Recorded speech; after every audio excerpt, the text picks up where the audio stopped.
Sure that you always know on Wednesday night you post your discussion, and on by Sunday night you've responded to hopefully 3 people or more discussions.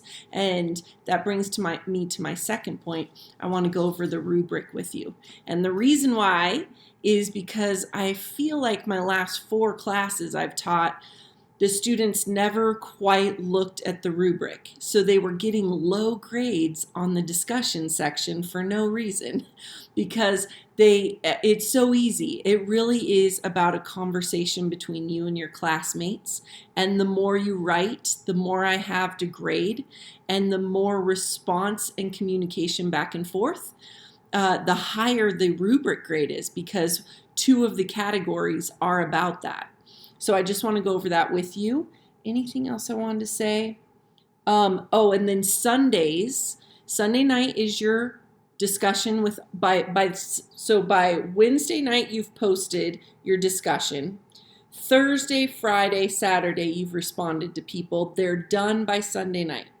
But Sunday night is when whatever the assignment is that you're working on is due. Whether it's an outline or a paper. So that session 1, 2, 3, 4, 5 is also due on Sunday night. So Sunday night's really our deadline for everything. And then I grade on Monday and Tuesday and Wednesday. So right now I'm going to stop right now and then bring up the rubric. If you can go ahead and pause the video, bring up your rubric for discussions and know where it is on the blackboard, I think it would be very helpful for you. Okay, here we go. Okay, guys, this is the rubric. This is for the discussions. So each week you submit a discussion. That's where you're really doing the reading, and you're thinking through why are these readings important? There's so much to read. Why do I need to watch this video?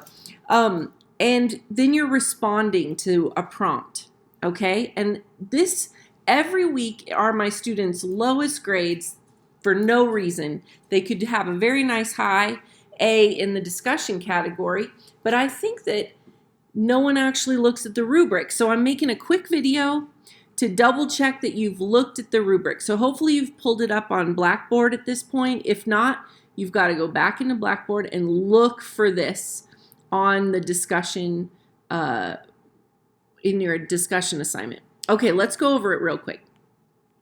There's 4 categories. There's frequency of how many times you get online that week and discuss the topic of the week.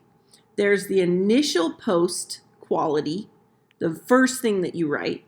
There's the responding to your classmates, and then your actual writing quality. Okay, so let's go over them. Let's start with initial post quality. First of all, it says, to get this high A here, the top score, it says your initial post fully addresses and develops all aspects of the prompt. Post provides clear analysis of information with a defined written stance, and it provokes questions and comments from the group. It means it's rhetorical enough, you've opened up the idea to so much so that people want to respond to it and you have an interesting idea. Okay? Now, if you get the next score down, it's because it adequately addresses and develops all aspects of the prompt. It just didn't fully do it. All right? And then the next score down is you do not fully address the prompt, meaning you just did part of it or one aspect of it and ignored the rest. So, and then finally, if you don't post anything or you don't address the prompt at all, it's this lower score. Then this frequency, let's double check what that means. It means that you had your piece posted on Wednesday night, but Thursday, Friday, Saturday, you went in 3 to 4 times throughout the week and you responded to at least 3 people. Does that make sense? Student posts on at least 3 days. That means if you just go in on Saturday and Sunday and quickly throw up a couple responses to each other, then it says participates 3 to 4 times, but is posting it's not distributed throughout the week. It's on 2 days.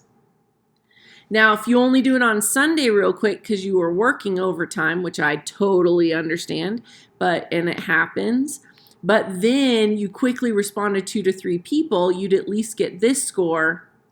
And then if you don't match the minimum requirement, so you just like forgot, or you only posted to 1 person on 1 day.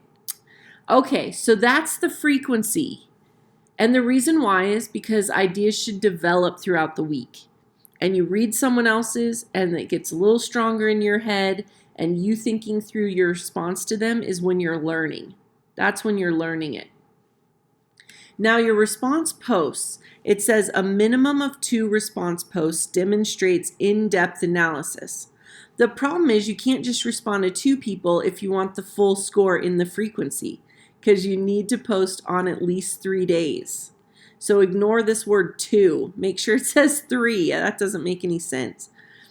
Anyhow, you could respond the same person 3 times. Okay, so a minimum of 2 response posts demonstrates in-depth analysis of the other person's post that adds substantially to the discussion.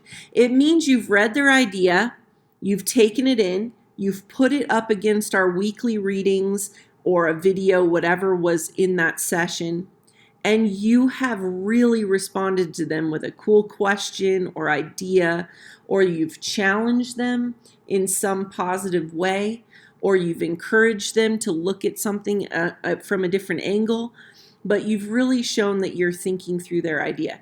If everybody posts something strong, this works well. If everyone posts something weak, it's hard to get here. So we want to encourage each other every week to give your best on the discussion. Then if you just have a minimum of 2 responses that demonstrate analysis, they're just not in-depth analysis, it would drop here. And then demonstrates little analysis, those are the people that say, I really like your idea.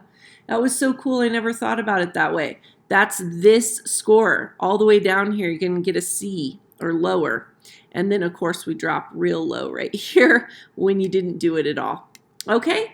And then finally, writing quality. Guys, I really expect at least a paragraph, if not 3 paragraphs. You got to flesh out something long enough that I can see your writing quality. So that it says contributes to discussion with clear, concise posts formatted in an easy to read style. Ignore the word concise meaning short. That doesn't mean short.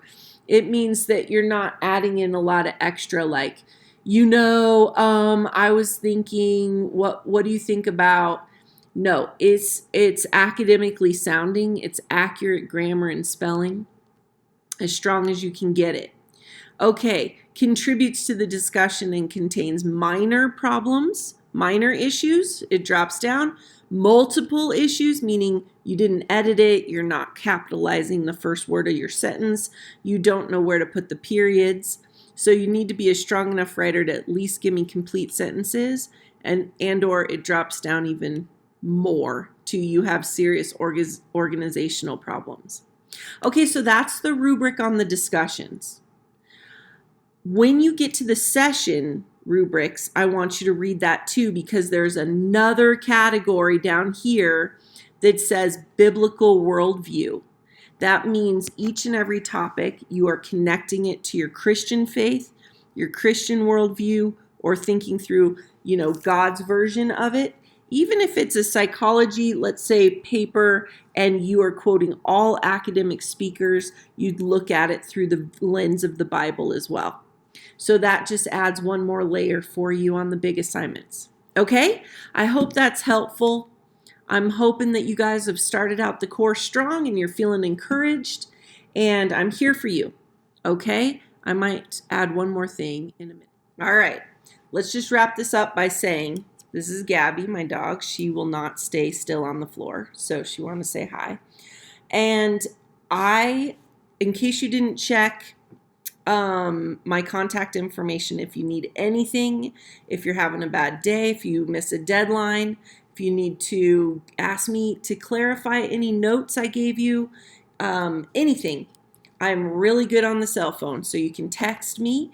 My number is on Blackboard under contact, but it's 720-391-9600. Text anytime. I can answer it. If I don't get right back to you, I'm probably in the middle of something big. But most of the time, I'll get right back to you, even in the car or whatever, especially if you just have a quick question that's easy for me and I don't need to look it up on the computer. I can answer you right back, but I'll get back to you when I can. And so welcome to the class. And I hope everything's going great and you're feeling confident. Don't worry about anything. I will help you get there. Okay, have a great day.